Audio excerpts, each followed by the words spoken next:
8 horas da manhã em ponto. Hoje, dia 7 de fevereiro de 2023. Você está ouvindo a Rádio Bandeirantes, esse é o Jornal da Bandeirantes Gente, mesa de debate dos assuntos mais importantes do Brasil e do mundo. E claro, né, a prestação de serviço sempre importante. Daqui a pouquinho, notícias atualizadas com o Felipe Killing, direto da Turquia, sobre o terremoto que atingiu a Turquia e também a Síria. Sônia Blota vai da Europa também trazer desdobramentos para nós já já. O principal assunto do Brasil nesse momento, da política e da economia, são as críticas que estão sendo voltadas à taxa básica de juros da economia brasileira, mantida pelo Banco Central na semana passada em 13,75% ao ano. O presidente da República, na posse do novo presidente do BNDES, Aloysio Mercadante, disse mais uma vez que é preciso se voltar contra essa política da manutenção das taxas em patamares elevados. Vamos ouvir o que o Lula disse. No meu tempo, 10% era muito, hoje 3,5% é pouco. Se a classe empresarial não se manifestar, se as pessoas acharem que vocês estão felizes com 3,5%, sinceramente, eles não vão baixar juro. Não existe nenhuma justificativa para que a taxa de juros esteja, nesse momento, a 13,5%.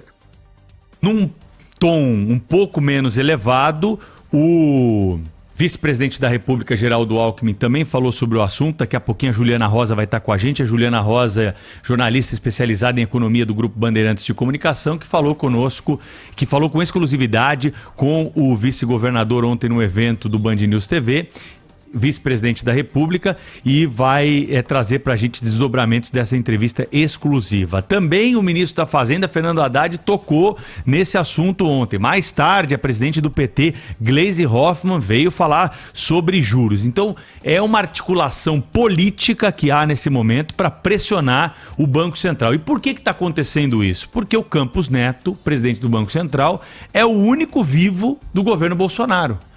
Todos os outros já caíram de alguma maneira, seja pela eleição, seja pela substituição do novo governo. Então há sim um componente ideológico, um ataque ao Banco Central como forma de culpá-lo pelo baixo crescimento e responder para as pessoas por que não está chovendo picanha. Essa é a estratégia do atual governo.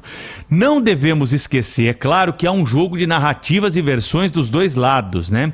E toda vez que nós temos essa tensão, e na área da economia tensão nunca é bom, porque a economia vive de expectativas, nós, é claro, temos uma resposta do mercado, que acaba aumentando, por exemplo, o dólar, que acaba tendo esses efeitos que nós tivemos nos últimos dias. Os bancos centrais do mundo todo, eles costumam errar tanto para mais quanto para menos quando eles atingem o excesso.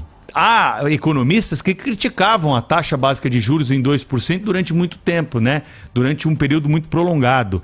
Agora há essa crítica da taxa de juros no patamar mais elevado, que prejudica, é óbvio, o crescimento da economia, e fica a pergunta, será que o Banco Central está acertando, está sendo prudente demais também? Será que o Banco Central também está agindo um pouquinho aí com ideologia, falando, olha, se eles estão me pressionando aqui, eu seguro aqui a taxa de juros, eu tenho a desculpa da inflação. A inflação estaria menor ou maior se a gente tivesse mudado? Ninguém tem bola de cristal para saber. Eu conversei com alguns economistas, dentre eles o Rafael Figueiredo, que é da Eleven Financial e é um grande expoente aí, pesquisador do mercado, que esteve conosco aqui no Jornal Gente recentemente. Ele falou para mim, Pedro, não existe taxa básica de juros perfeita. Na academia a gente estuda lá a taxa neutra. Vai aplicar isso aí na prática? Ninguém consegue, porque é claro que nós precisamos ir ajustando. Por isso que nós temos essa flutuação. Só na academia que se tem essa história de uma taxa perfeita. Não existe esse mundo perfeito. O mundo prático é outro, né? Vem aqui para a vida real para você ver como é que funciona. Então o Banco Central, ele tem sim a sua razão quando ele fala, governo, você é o ator da política econômica, não sou eu o ator da política econômica. Você que tem que ancorar uma base fiscal sólida para a economia brasileira crescer, reduzindo o gasto, trazendo, consequentemente, uma pressão menor sobre a inflação na veia. Porque esse gasto público inchado, né, tem tudo a ver com esse momento que a gente está vivendo e essa expectativa que se tem de que a inflação possa crescer, por isso a manutenção da taxa básica de juros. Ou seja, não tem santo nessa história, todos eles precisavam o quê? Trabalhar juntos. Era isso que se esperava.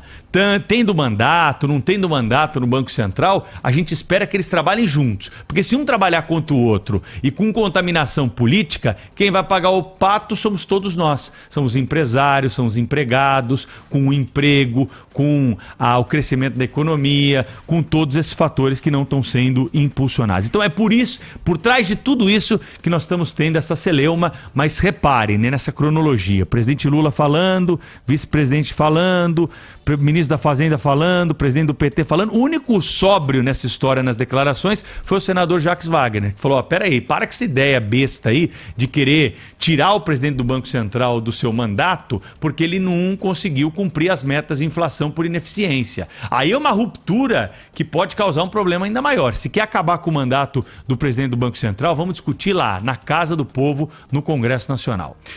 Cláudio Humberto está conosco direto de Brasília.